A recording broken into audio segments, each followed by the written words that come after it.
আজ একটা রেসিপি করছি। এই যে রাজমা কালকে ভিজিয়ে রেখে সেদ্ধ করে রেখেছি,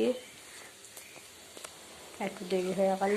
এই যে পেঁয়াজ সব দিয়ে দিয়েছি, টমেটো, হলুদ, জিরে, লঙ্কা গুঁড়ো, ধনে গুঁড়ো সব দিয়ে দিয়েছি। এবার ভালো করে নেড়ে মশলাটা কষবো। এই আদা বাটা, জিরে বাটা,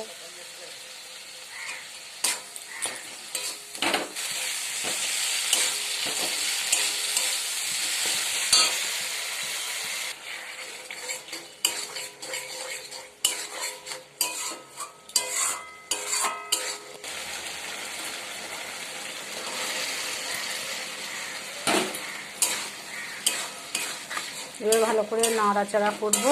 নাড়াচাড়া করার পর তারপরে জল দিয়ে 1 ঘন্টা ফোটাবো।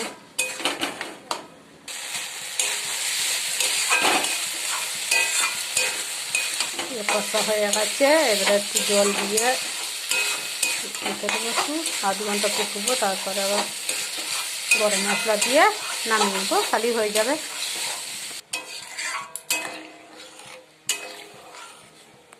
এবার দেখবো কেমন হচ্ছে। এটা ভাত দিয়েও খাওয়া যাবে, রুটি দিয়েও খাওয়া যাবে, পরোটা, যা দিয়ে খেতে মন যাবে করে খাওয়া যাবে। আমরা আজকে ভাত দিয়েই খাবো।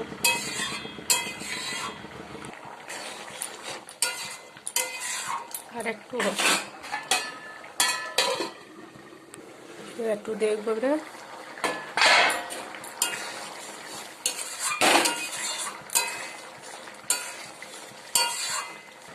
হয়ে গেছে, এবার বন্ধ করে দেবো। বাস, কত সুন্দর হয়েছে। যারা যারা খেতে ভালোবাসো কমেন্ট করে জানাবে, আর যারা খাবে চলে এসো আমাদের বাড়ি।